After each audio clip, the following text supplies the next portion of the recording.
guys, on this video, we'll review the intro to graphing sine and cosine graphs. What do we know about sine graphs? We know that sine graphs usually start on our midline. So our general ones would be our midline will kind of stay in the x-axis.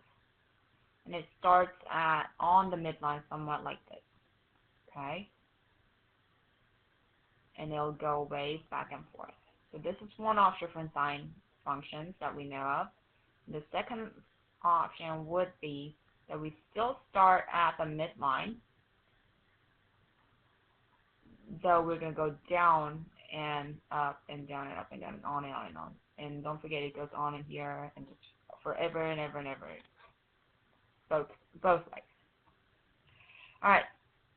Now our cosine functions. Our cosine function does not start on our midline. It starts at the highest point of the function or the lowest point of the function. So if this is my amplitude, this is one of our options for cosine functions. Something like this. And the second option would be we will start at the lowest point of our function and it'll wave back and forth yet again. Okay? And know that this is continual function. It goes left and right forever. Quick review for our parent functions for sine and cosine functions. So it looks somewhat like this. And we can replace these with this one with cosine. It'll do the same exact thing. So let's go and review this.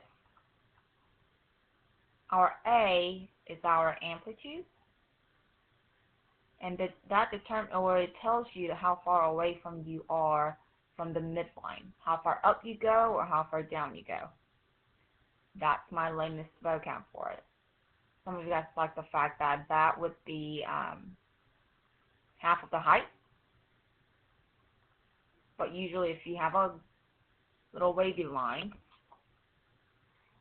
that's a proper term, and you have a dotted line in the middle, your amplitude would be from the dotted line to the highest point. So from there is my amplitude. Or from the dotted line to the lowest point, and that's also your amplitude.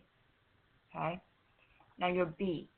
Your B is the one that actually helps you to find period. So let's go and see what I mean by that. So my period is found by doing 2 pi over b on sine and cosine functions, and that's where it comes from. Okay. Now remember, period means how long it takes to go through one full cycle. So on this one, from here to there is my full cycle. Okay. Lastly, your H and K. Your H is your phase shift.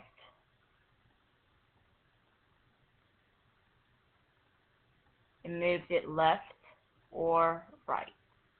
Your K is your vertical shift.